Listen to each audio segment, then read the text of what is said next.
Vous venez pour l'introduction? Dans nos campagnes ont entonné des chœurs joyeux et l'écho de nos montagnes redit ce chant mélodieux. Gloria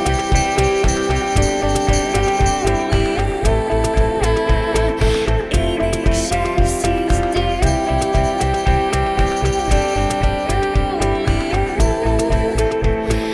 In excelsis Deo. Yeah. Berger grand est la nouvelle, le Christ est né, le Dieu. Bonjour à toutes et à tous, soyez cordialement les bienvenus pour ce culte ce matin. Alors vous avez vu, vous l'avez remarqué, vous ne pouvez pas passer à côté, notre salle est parée de belles décorations ce matin. Il y a beaucoup de boules de Noël qui sont suspendues, nous avons un sapin qui est bien éclairé, nous avons une crèche, nous avons une couronne de l'Avent, qui n'est pas une couronne d'ailleurs, mais qui a une forme originale. Alors c'est vrai, je ne sais pas si vous étiez venu et que notre salle de culte était comme habituellement, c'est-à-dire sans aucune dorure, sans aucune parure, est-ce que vous auriez remarqué que nous sommes déjà le premier dimanche de l'Avent ? Pas sûr, pas certain pour tous. En tout cas pour moi, ce n'était pas le cas. J'ai réalisé cette semaine, quand j'ai préparé les chants pour ce culte, c'est là que j'ai réalisé que, oui, nous sommes déjà le premier dimanche de l'Avent et nous entrons dans cette période de l'Avent. Nous ne sommes pas forcément déjà dans cette période-là parce que voilà, il y a tellement de choses et le temps passe si vite. Bientôt nous fêterons Noël, nous fêterons la naissance de notre Seigneur et Sauveur Jésus-Christ. Alors oui, merci aux personnes qui ont décoré notre salle, c'est Delaya et Aurore, mais aussi Éliseo, qui ont œuvré cette semaine pour ces belles décorations. Alors on veut aussi le souligner, ils ont fait un travail remarquable, je pense. Merci à eux, à elles. Et toutes ces boules suspendues ne sont pas là juste pour nous faire penser à Noël. Non, elles sont aussi il y a aussi tout un symbole derrière. Je me suis renseigné auprès de Delaya. Ces boules font référence à Abraham et les étoiles dans le ciel.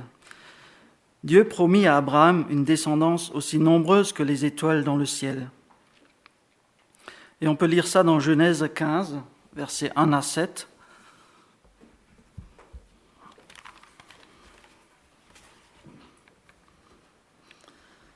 Après ces événements, la parole de l'Éternel fut adressée à Abraham dans une vision en ces termes. « Sois sans crainte, Abraham, je suis moi-même ton bouclier et ta récompense sera très grande. » Abraham répondit, « Seigneur Éternel, que me donneras-tu ? Je m'en vais sans enfant, et l'héritier de ma maison est Élisée de Damas. » Il ajouta, tu ne m'as pas donné de descendance, et celui qui est né dans ma maison sera mon héritier. Mais l'Éternel lui adressa la parole et dit, ce n'est pas lui qui sera ton héritier, mais bien celui qui sortira de tes entrailles qui sera ton héritier. Il le mena dehors et dit, contemple donc le ciel et compte les étoiles si tu peux les compter. Et il ajouta, telle sera ta descendance. Abraham crut en l'Éternel qui le lui compta comme justice. Et il lui dit encore, je suis l'Éternel qui t'ai fait sortir d'Our des Chaldéens pour te donner ce pays en possession. Oui, les promesses de l'Éternel sont véritables et elles s'accomplissent au moment où Dieu l'a décidé. Je vous invite à prier.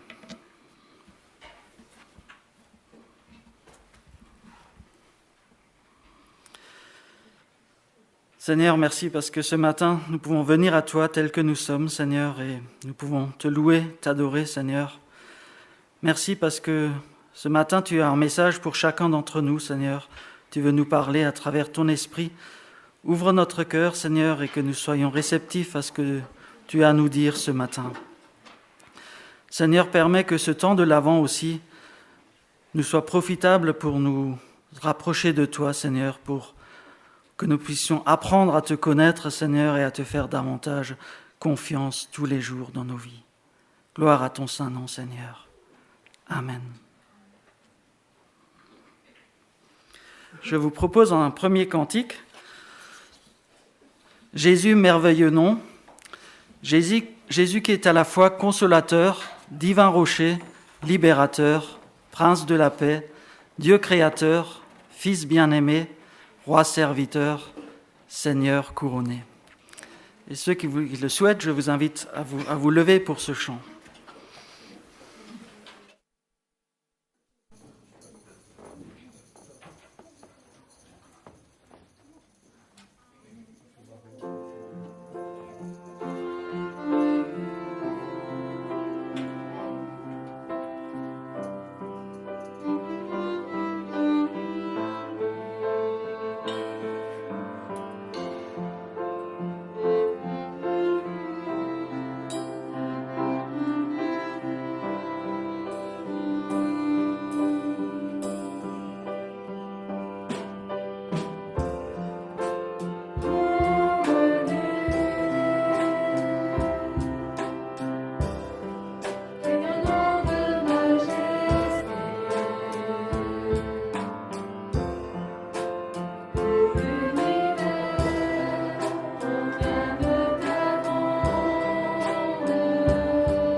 Vous pouvez prendre place.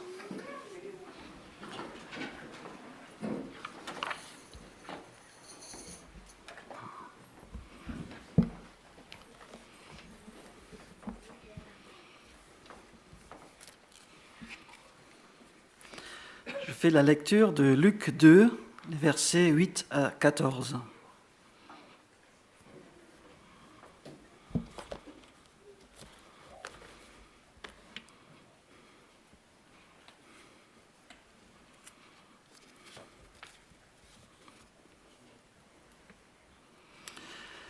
Il y avait dans cette même contrée des bergers qui passaient dans les champs la veille de la nuit pour garder leurs troupeaux.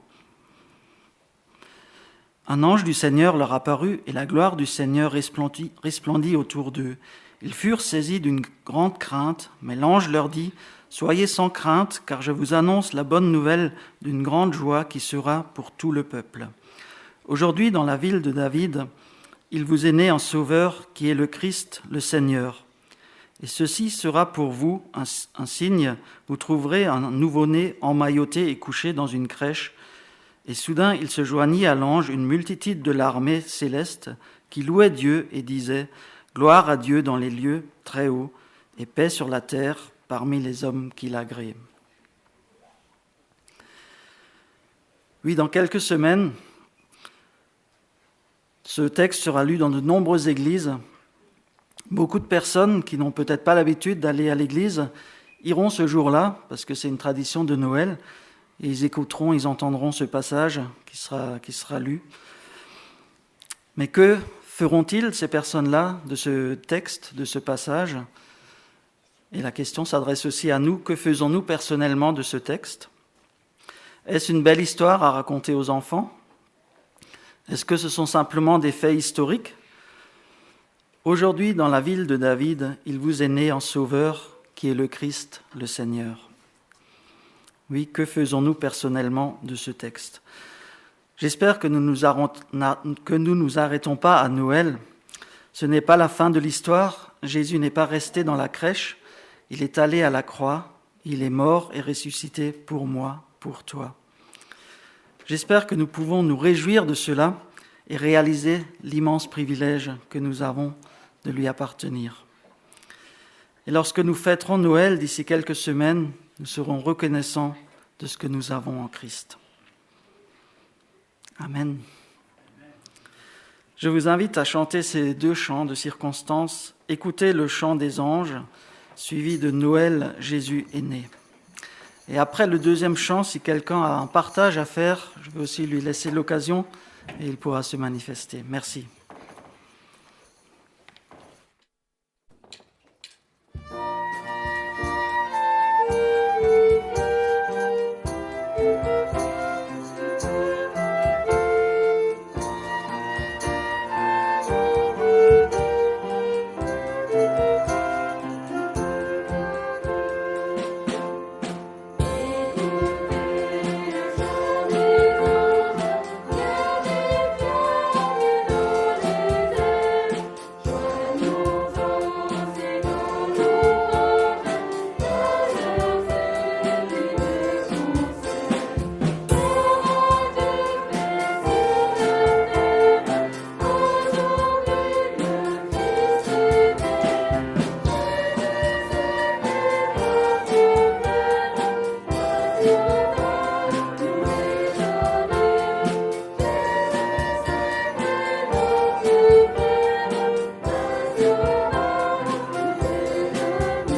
Voilà, est-ce que quelqu'un a un partage ce matin?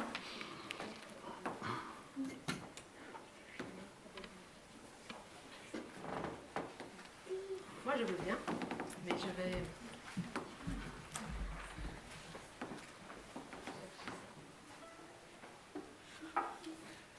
Je peux rester là-bas ou je peux... Non, tu veux. Ok, je préfère rester là. Alors, je voulais vous lire un texte. Je suis sûre que vous le connaissez tous, qui se trouve dans Matthieu 6, versets 45 et les versets suivants. Aussitôt après, il obligea ses disciples à monter dans le bateau et à les précéder sur l'autre rive, vers Bethsaïda, pendant que lui-même renverrait la foule. Il prit donc congé et s'en alla sur la montagne pour prier. Le soir venu, le bateau était au milieu de la mer. Lui, il était seul à terre.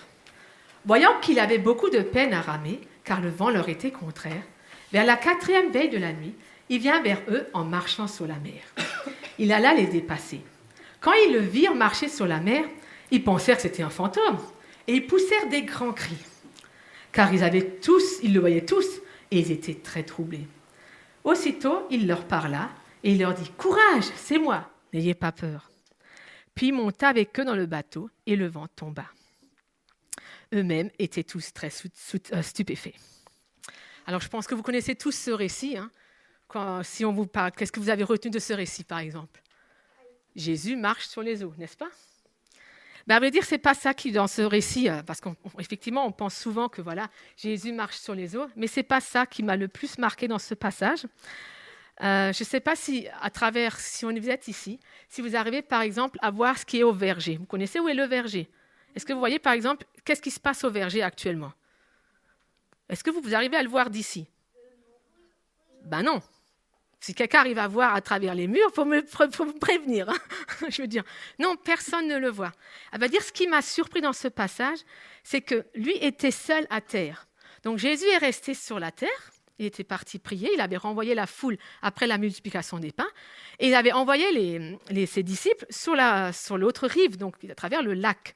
Donc ils étaient au moins à 5-6 kilomètres, parce que le lac était assez grand. Donc de la terre, il a vu les disciples en train d'avoir des difficultés sur la mer. Et en pleine nuit. Voilà, parce que c'est vrai que ce passage se trouve dans tous les évangiles, donc il faut parfois comparer les informations qu'on reçoit d'un évangile. Et ça m'a beaucoup marqué de me dire que Jésus, à plus de 6 kilomètres, il a vu ce qui s'est passé sur la terre, enfin au plein milieu de la mer. Et je me suis dit, mais combien nous, parfois, on a l'impression dans nos difficultés, dans nos épreuves, on est tout seul. On voit les vagues là qui se soulèvent, on tremble, on a peur, quoi. Et alors que finalement, Jésus nous voit, même s'il nous paraît finalement loin. Mais finalement, il est très près, puisqu'il voit tout. Il voit de très loin. Et c'est par ce passage que je voulais vraiment vous encourager. Alors, c'est vrai que c'est la période de l'Avent. En règle générale, c'est une période de fête. Mais il y a quand même beaucoup de gens qui souffrent, même pendant cette période. Et je voulais vous dire que même pendant cette période, Jésus est tout près de vous. Et il voit tout ce qui se passe près de vous, même s'il vous paraît vraiment être loin. Il vous paraît peut-être être très loin, mais finalement, il est très près de vous. Voilà. Merci, Daniel. Quelqu'un d'autre?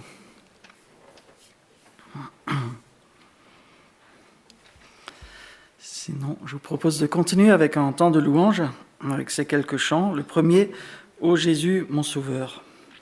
Et je vous invite à vous lever. Ô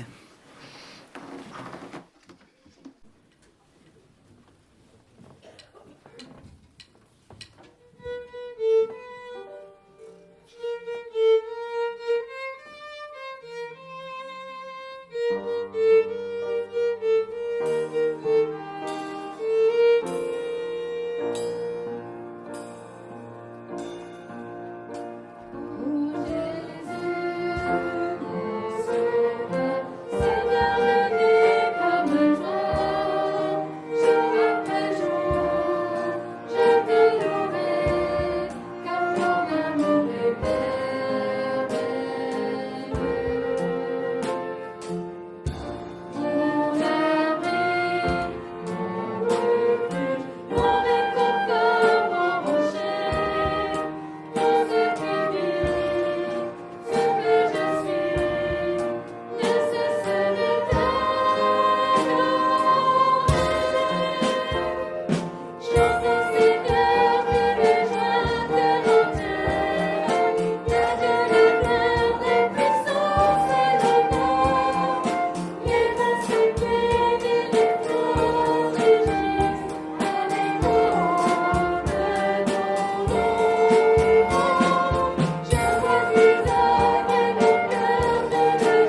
pouvez prendre place.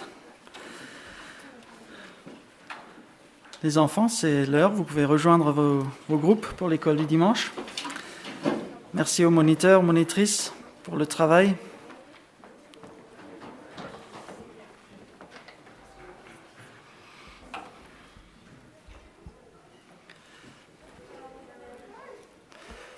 Nous voulons maintenant prendre un temps où nous voulons partager la Sainte Seine.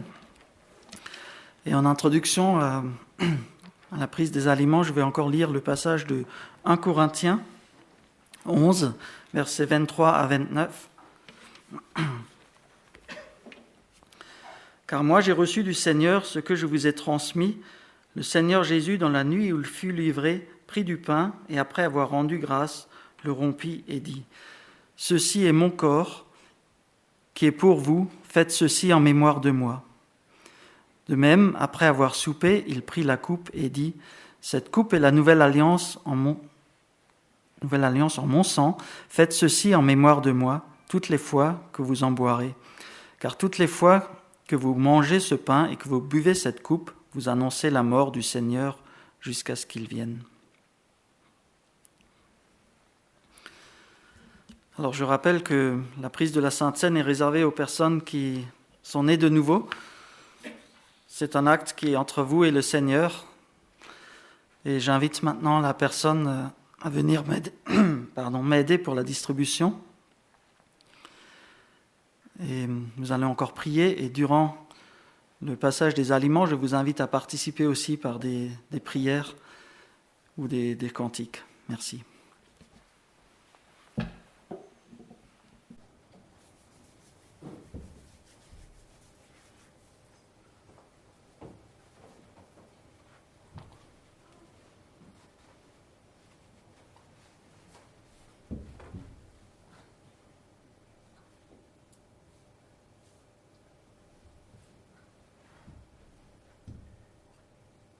Seigneur Jésus, toi notre Seigneur, toi notre Sauveur, nous te sommes éternellement reconnaissants pour ce que tu as fait.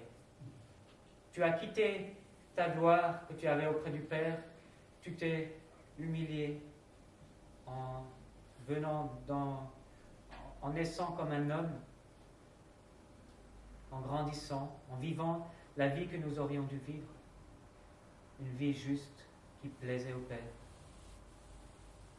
Et tu as donné ta vie à la croix, afin que tous nos péchés, tu puisses les porter, afin que nous soyons libérés de la culpabilité, afin que nous soyons rendus justes. Et c'est ce que nous sommes à travers ton sang, à travers ton corps que tu as donné. Nous voulons nous souvenir maintenant de ce que tu as fait et nous voulons te glorifier.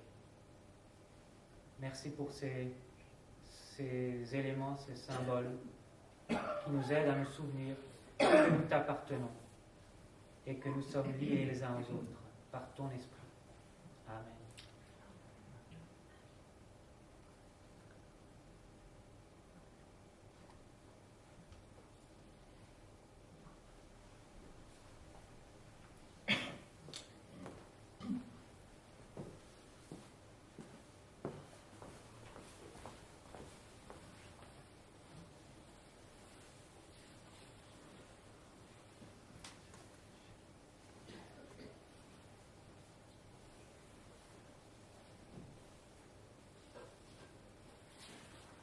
Père éternel, le Dieu trois fois saint, merci car tu t'es abaissé jusqu'à nous.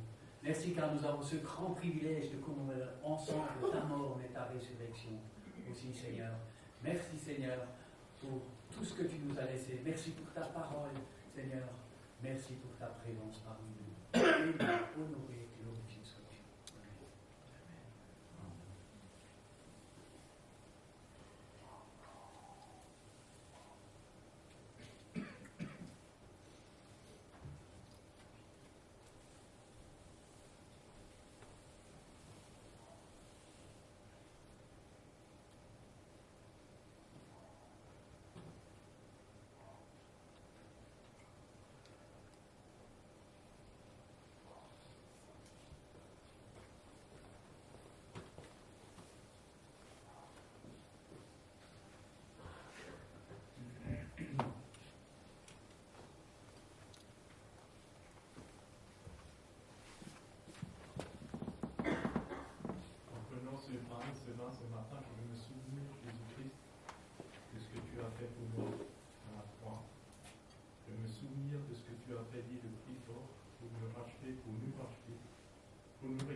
tu as donné ta vie, Seigneur, pour cela. Seigneur, et ce matin, nous voulons encore nous rappeler tout à nouveau ce que tu as fait, Seigneur, et vraiment nous réjouir et aussi nous réjouir de ce que tu n'es pas que mort, mais tu es aussi ressuscité, tu es vivant et tu vis dans nos cœurs ce matin, tu règnes.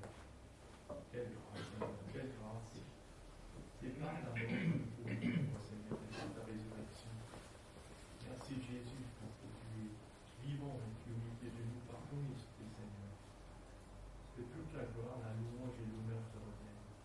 Pour tout ce que tu as déjà fait dans nos cœurs, tout ce que tu vas faire encore. Et que ton nom soit loué, adoré. Le seul nom qui doit élever au-dessus de tout nom, le nom de Jésus-Christ, Fils du Dieu vivant. Amen.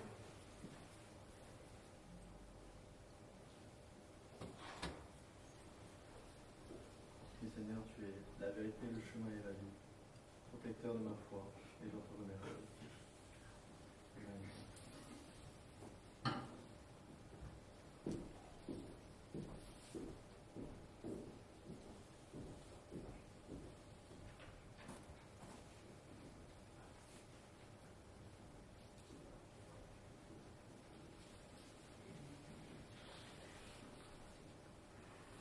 Nous te louons, Seigneur Jésus, parce que tu n'es pas resté le petit enfant dans la crèche, mais parce que tu es le roi, tu es le Fils éternel, celui qui devait venir pour nous sauver. Tu es grand, tu es puissant, tu es merveilleux. Nous t'adorons, Seigneur, comme celui qui est digne de louange et de toute bénédiction. Amen.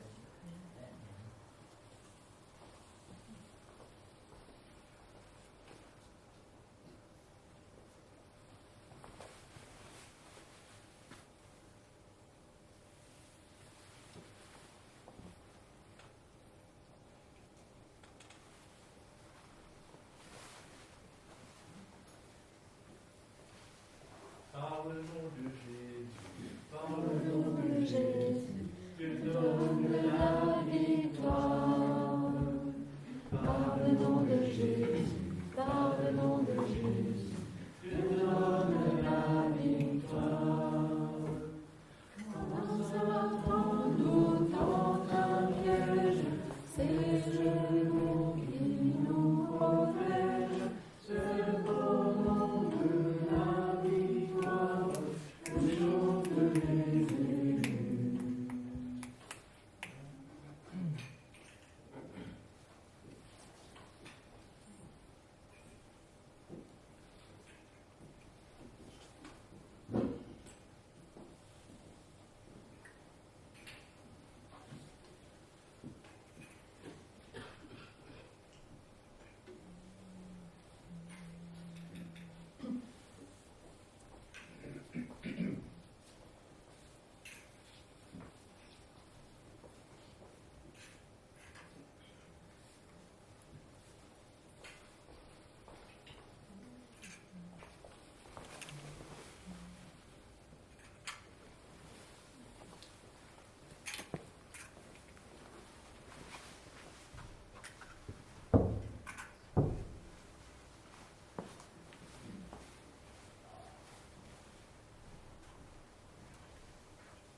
Nous sommes dans la joie d'être dans ta maison avec tous nos frères et sœurs ce matin, afin d'élever ton nom et de manifester ta gloire.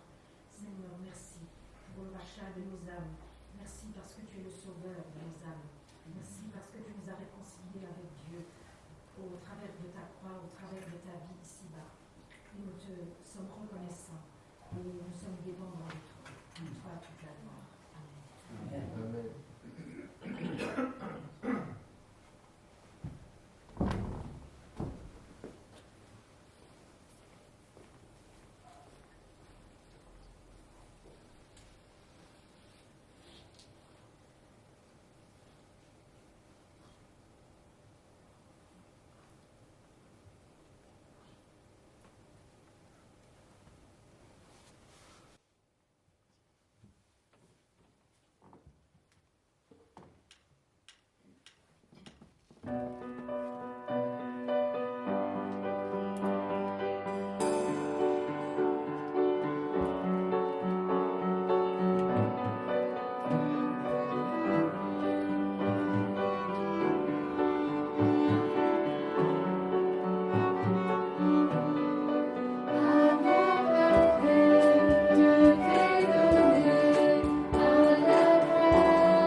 Vous pouvez prendre place. Je laisse la parole à Roland pour le message.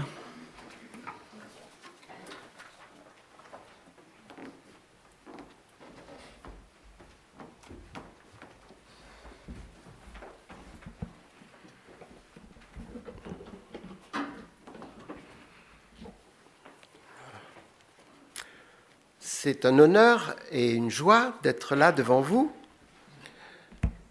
Et pour un dimanche comme celui-là, c'est un honneur, oui, que l'Église me fasse confiance pour une prédication, pour un dimanche de l'Avent. C'est toujours difficile de trouver une prédication originale pour des dimanches spécifiques ou pour des fêtes incontournables comme Noël ou Pâques. Aussi, je vous propose un texte dans l'Ancien Testament, un texte du prophète Ésaïe au chapitre 61, un texte qui nous parle de Jésus. Je vous laisse chercher dans vos Bibles, Ésaïe 61, 1 à 3. Pendant que je fais mon introduction, nous sommes au 8e siècle avant notre ère, à l'époque des rois de Juda, Osias, Jotham et Ézéchias. La situation du peuple d'Israël n'est pas brillante. Le pays est divisé en 2 royaumes hostiles qui sont guettés par les grandes puissances du moment. Les Assyriens au nord, capitale Ninive, avec Sargon II et Sanchérib comme roi. Ensuite, ce seront les Babyloniens au nord-est avec le tristement célèbre Nebuchadnezzar. Ésaïe dénonce les infidélités du peuple, copiées sur les mauvais comportements des rois et des gouvernantes de l'époque. Il voit ces péchés comme étant la cause des malheurs qui s'abattent sur le royaume du Nord, Samarie, et qui menacent aussi le royaume du Sud, Juda. Ésaïe reproche l'idolâtrie, bien sûr, mais aussi la superstition, la cruauté, la méchanceté, l'immoralité de ses contemporains. Toutefois, son message laisse entendre une note d'espérance. S'il prédit la captivité, il entrevoit déjà le retour de l'exil, et par-delà, il a la vision du serviteur de l'Éternel qui viendra répandre sur tous les peuples de la terre son esprit de paix, de justice et de salut. C'est de ce serviteur de l'Éternel, du Messie, vous l'aurez compris, que nous parle ce texte d'Ésaïe 61. D'abord décrit comme le serviteur souffrant, l'homme de douleur, dans Ésaïe 53. Il deviendra le Messie victorieux et le sauveur des hommes.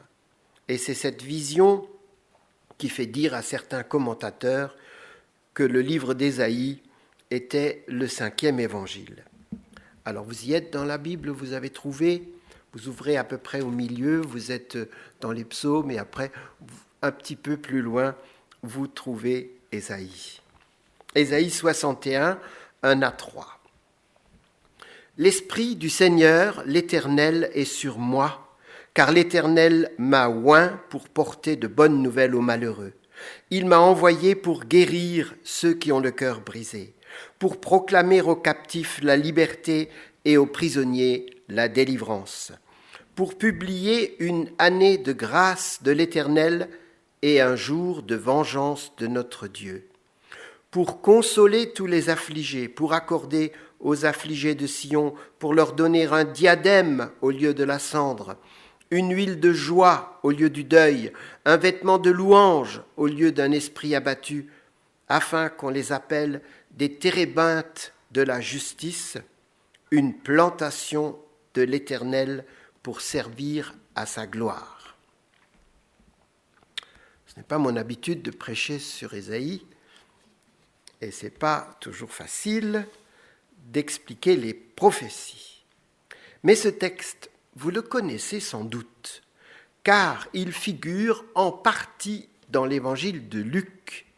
En effet, Jésus, tout au début de son ministère, dans la synagogue de Nazareth, est choisi pour faire la lecture. On lui donne le rouleau d'Ésaïe et Jésus lit 2 des versets sur les 3 que je vous ai lus. Et ensuite, il s'assied et explique posément que ces temps sont maintenant arrivés. Mais il a sauté un passage. Il n'a pas lu un jour de vengeance de notre Dieu. Parce que ce n'était pas le moment de la vengeance. C'était, lors de sa première venue, uniquement le temps des bonnes nouvelles. Et l'évangile signifie la bonne nouvelle. Ce texte, à mon avis, illustre la période de l'Avent d'une façon magistrale, parce que Noël est l'annonce justement de cette bonne nouvelle.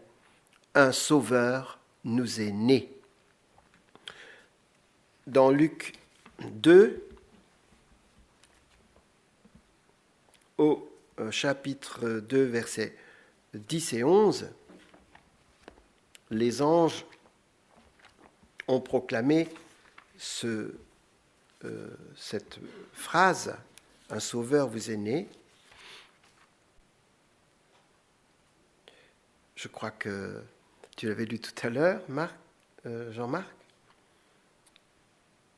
Je vous annonce une bonne nouvelle qui sera pour tout le peuple le sujet d'une grande joie. C'est qu'aujourd'hui, dans la ville de David, il vous est né un sauveur qui est le Christ, le Seigneur.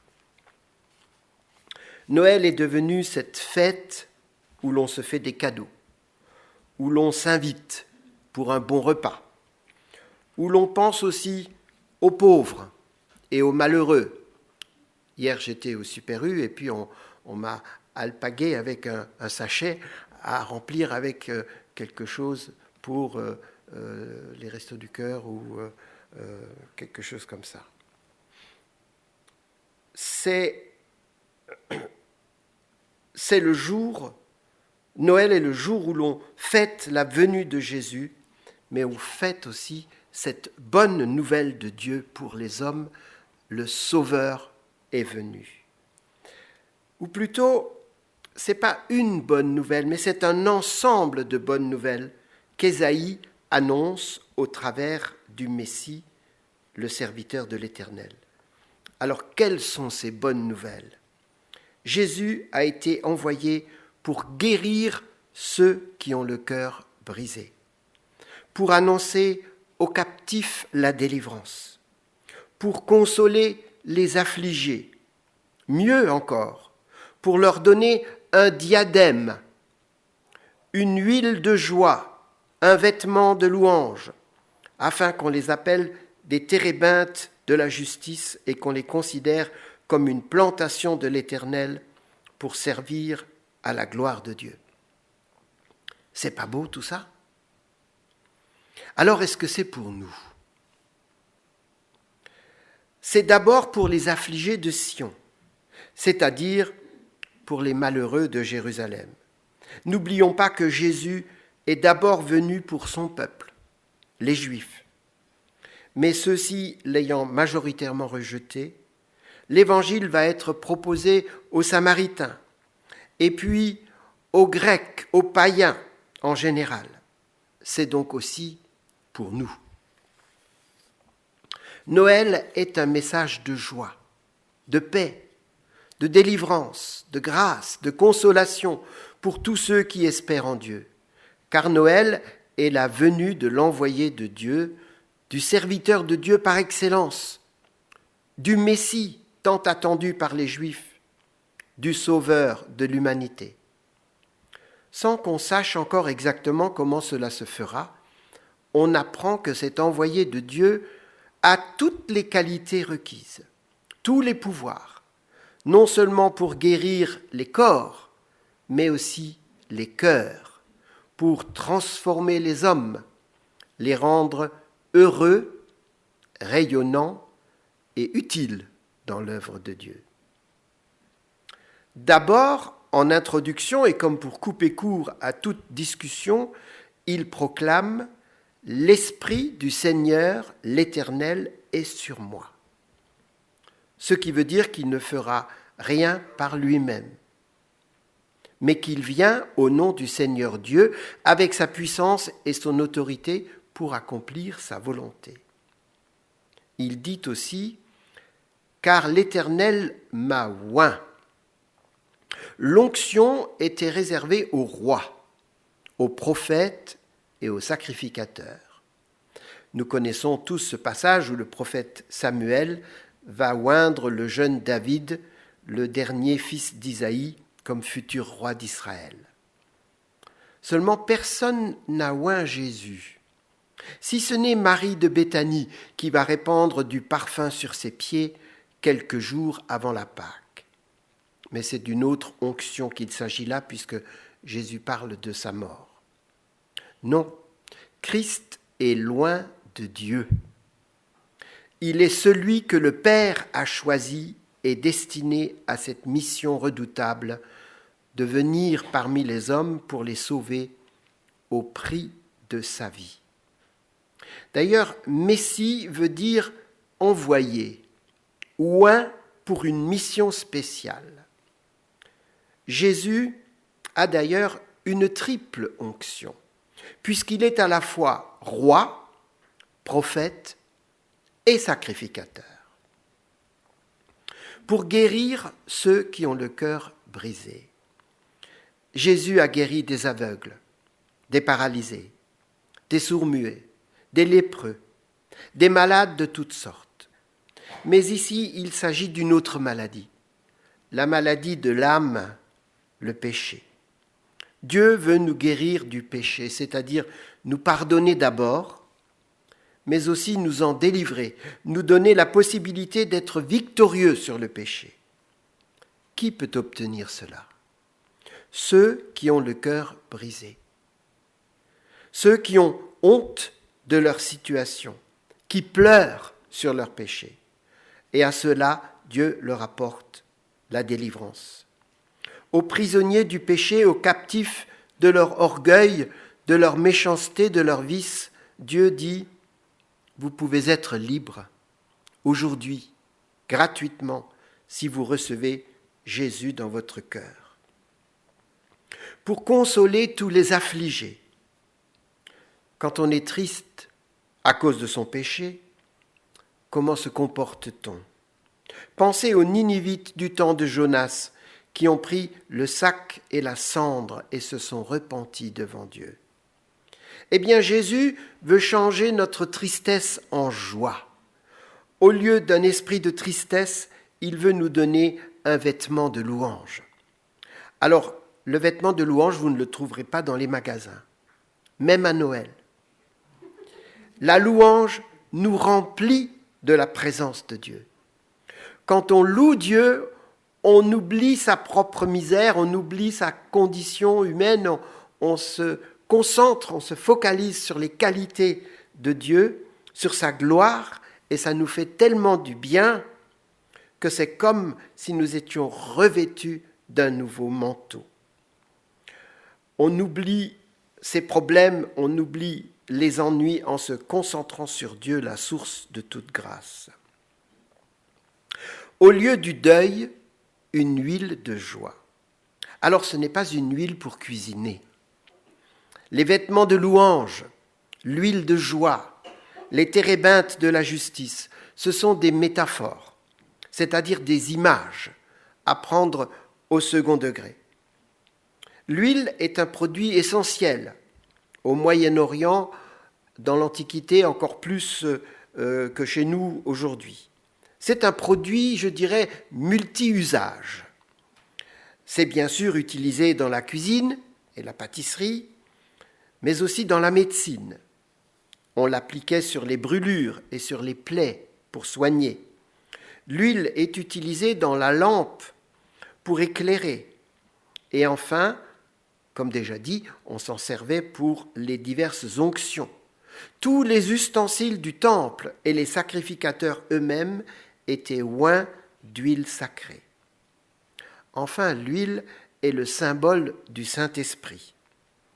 Dans le psaume 23, vous connaissez tous ce passage où il est dit que l'huile, je vais le chercher pour ne pas dire une bêtise.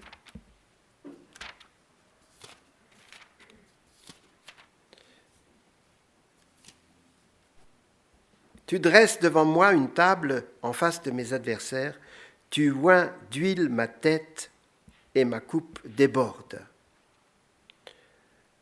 Et dans le psaume 133, il est aussi question de l'huile qui descend sur la barbe d'Aaron.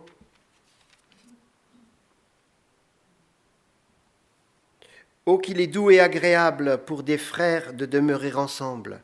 C'est comme l'huile précieuse qui répandue sur la tête, descend sur la barbe d'Aaron, qui descend sur le bord de ses vêtements. C'est comme la rosée de l'Hermon qui descend sur les montagnes de Sion, car c'est là que l'Éternel envoie la bénédiction, la vie pour l'éternité.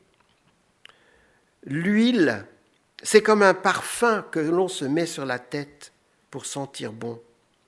Mais la bonne odeur de Christ, nous ne pouvons pas nous l'appliquer nous-mêmes. Ce n'est que Christ qui nous revêt de son vêtement blanc, qui nous couvre de son parfum, qui nous donne sa paix et sa joie. Mais nous pouvons, nous, réunir les conditions qui vont rendre ces dispositions possibles. Encore plus fort, un diadème au lieu de la cendre. Jésus veut nous enlever tout sujet de tristesse et veut nous couronner d'un diadème. Il ne veut pas seulement que nous soyons heureux, il veut que nous soyons beaux, que nous reflétions au moins un peu sa gloire.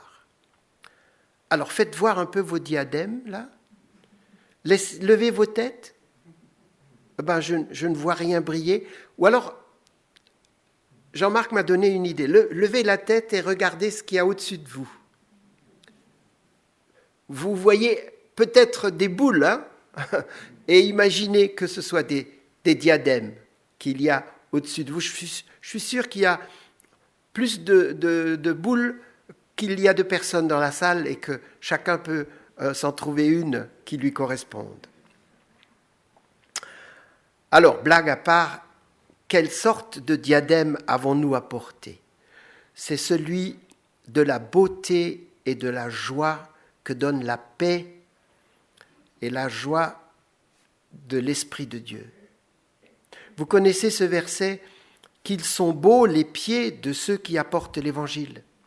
Eh bien, je dirais en paraphrasant ce texte qu'ils sont brillants les yeux de ceux qui sont sauvés par Christ, qu'ils sont soyeux les cheveux de ceux qui aiment Dieu, qu'ils sont lumineux les visages de ceux qui sont remplis du Saint-Esprit. En d'autres termes, Jésus et le salut qu'il nous offre nous transforment physiquement et moralement. Nés de nouveau, nous ne sommes plus les mêmes. Et ça devrait se voir, s'entendre et même se sentir que nous appartenons dorénavant à Christ. Des térébinthes de la justice. Savez-vous ce qu'est un térébinthe ? Alors c'est un arbre de la famille des pistachiers aux feuilles caduques, mais j'ai appris que c'est un conifère de taille moyenne. C'est plutôt qu'un arbre, c'est un grand arbuste, mais qui peut avoir une large couronne et qui peut donner une ombre bienfaisante. Il pousse dans les régions méditerranéennes et sa sève donne la térébenthine, bien connue des peintres et des bricoleurs. Pour servir Dieu, pour servir sa gloire, Dieu veut nous changer, au propre comme au figuré. Il veut faire de nous des hommes et des femmes utiles dans son royaume. Et le térébinthe est une image de cette utilité. Ce n'est pas un grand arbre élancé, prestigieux comme le chêne ou le hêtre, mais il donne de l'ombre et sa sève est recueillie pour entrer dans la composition de vernis. La térébenthine se distille et l'essence de térébenthine est connue comme solvant et diluant. Et enfin, le résultat de cette distillation n'est pas perdu, car c'est la colophane qui sert aux violonistes à enduire les cordes de leurs instruments. Alors, voulons-nous devenir des térébinthes de la justice, utiles dans l'œuvre de Dieu? Il s'agit pour cela de nous laisser greffer par l'arboriculteur divin pour que nous produisions de bons fruits pour sa gloire. Je termine avec ce bout de verset que j'ai sauté, ou que Jésus a sauté dans la synagogue de Nazareth. Jésus est venu pour publier une année de grâce de l'Éternel et un jour de vengeance de notre Dieu. Dieu laisse à l'humanité une période de temps définie, mais non connue, pour faire leur choix, pour l'accepter comme Sauveur et Seigneur, ou s'en détourner pour suivre leurs propres idées et penchants. Dieu laisse l'humanité libre de se décider pour ou contre lui, sans trop intervenir. C'est l'image du champ dans lequel pousse côte à côte le bon grain et l'ivraie semé par l'ennemi. Un jour viendra la récolte, ce sera le jugement, le jour de colère, le jour de la vengeance pour ceux qui n'auront pas fait le bon choix à temps. Il est à noter qu'il est question d'une année de grâce et d'un jour de vengeance. Dieu fait grâce 365 fois plus qu'il ne punira. Ailleurs, il est dit que Dieu punit jusqu'à la 3e génération, mais qu'il fait grâce jusqu'à la 1000e. Si vous êtes bon en maths, vous allez trouver que c'est du même ordre de grandeur. La grâce de Dieu se prolonge, car Dieu est un Dieu bon et compatissant, lent à la colère, fidèle et qui aime pardonner. Mais le jour de la colère viendra aussi sûrement qu'est venue l'année de grâce, par la naissance de Jésus-Christ. Et quelque chose me dit que le jour de la colère de Dieu n'est plus très éloigné. Le Seigneur, quand il reviendra, trouvera-t-il encore de la foi chez les hommes? Que Dieu nous accorde d'être trouvés dans le bon camp ce jour-là. Et dès maintenant, car nous ne savons ni le jour ni l'heure de son retour. Rappelez-vous que Dieu nous veut guéris, délivrés du péché, libres, mais aussi joyeux, beaux et utiles dans son royaume. Je conclus avec la lecture du même texte dans Luc, au chapitre 4, 16 à 21. Jésus se rendit à Nazareth, où il avait été élevé, et selon sa coutume, il entra dans la synagogue le jour du sabbat. Il se leva pour faire la lecture. On lui remit le livre du prophète Ésaïe. L'ayant déroulé, il trouva l'endroit où il était écrit « L'Esprit du Seigneur est sur moi, parce qu'il m'a oint pour annoncer une bonne nouvelle aux pauvres. Il m'a envoyé pour guérir ceux qui ont le cœur brisé, pour proclamer aux captifs la délivrance et aux aveugles le recouvrement de la vue, pour renvoyer libres les opprimés, pour publier une année de grâce du Seigneur. » Ensuite, il roula le livre, le remit au serviteur et s'assit. Tous ceux qui se trouvaient dans la synagogue avaient les regards fixés sur lui. Alors il commença à leur dire « Aujourd'hui, cette parole de l'Écriture que vous venez d'entendre est accomplie. » Je prie encore avec vous. Seigneur Dieu, notre roi, nous nous inclinons devant ta majesté, devant ta bonté, devant ta grandeur, ta beauté. Nous te disons, Seigneur, que nous t'aimons, que nous avons besoin de toi, que tu es la source de notre vie, de notre joie, de notre paix. Nous te remercions, Seigneur, pour ce que tu as fait dans nos vies, pour ce que tu as fait déjà et d'abord à la croix du Calvaire. Merci de nous avoir choisis, parce que c'est toi qui nous as choisis. Merci, Seigneur, de t'occuper de nous, d'être avec nous aussi dans nos difficultés, dans nos détresses, et de nous secourir et de nous consoler parce que tu nous aimes vraiment. Amen.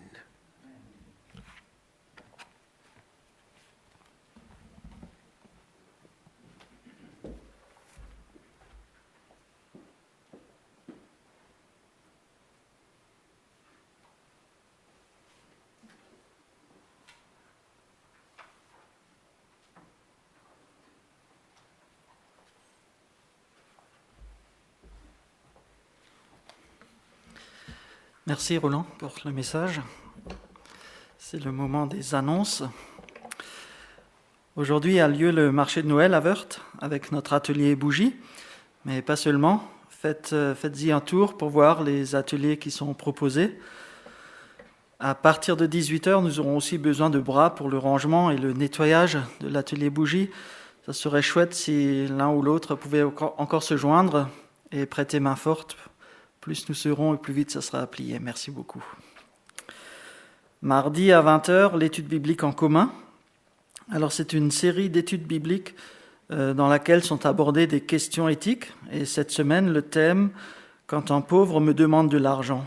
Quelle est la manière la plus juste de réagir en tenant compte de ce que la Bible nous enseigne? Pour les autres activités, je vous invite à vous reporter au programme du mois. Dimanche prochain, le culte à 10h et la collecte sera pour l'Armée du Salut. Il y a aussi le forum du livre à Haguenau où nous pouvons trouver des idées cadeaux pour Noël. Nous n'y pensons peut-être pas toujours et lorsque nous voulons offrir un livre, c'est là aussi l'occasion où vous trouverez pas mal d'ouvrages. Et nous avons aussi une vidéo de pub. Je ne sais pas, Mathieu, si elle est disponible.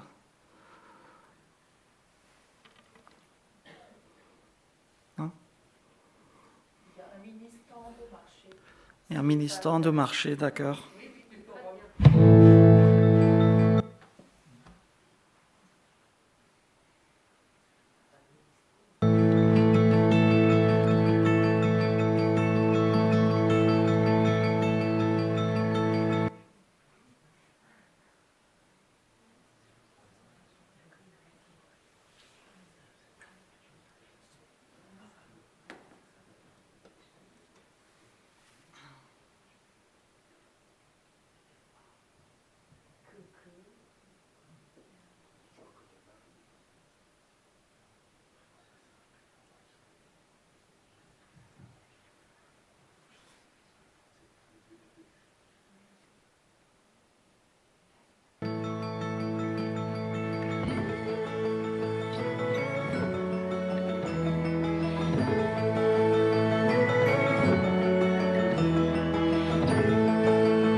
Voilà, il y a aussi Pascal, tu peux venir, tu as aussi une annonce.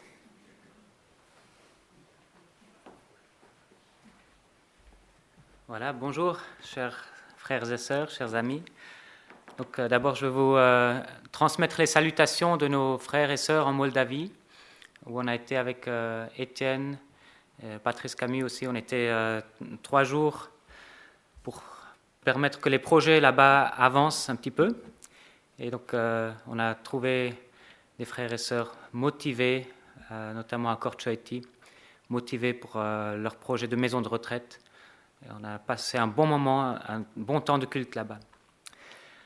À l'entrée, vous avez également vu ces cartes. Ce sont les cartes de Noël qu'on a fait l'année dernière, qu'on envoie aux autorités. Et je vous propose d'en prendre aussi, si vous voulez envoyer des cartes. Alors, à l'arrière, c'est écrit que c'est au nom de l'Église ou de l'association Espérance.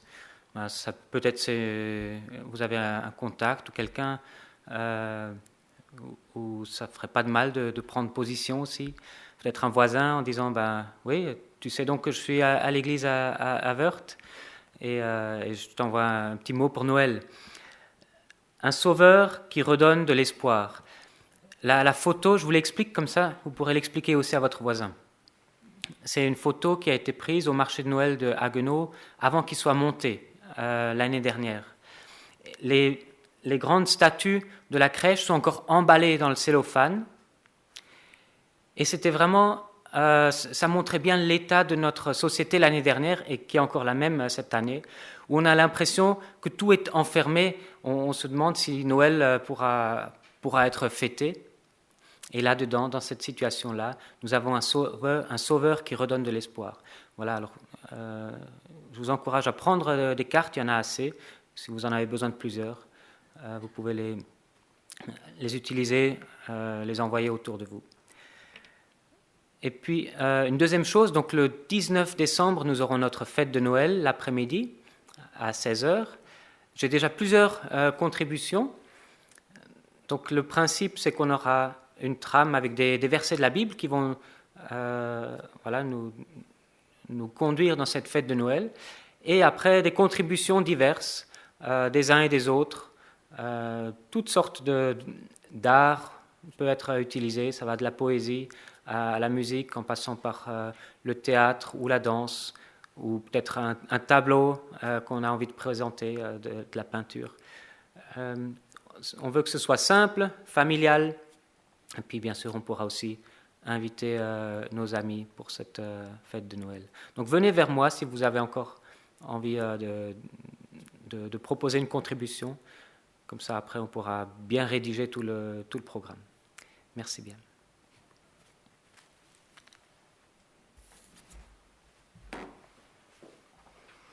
Merci.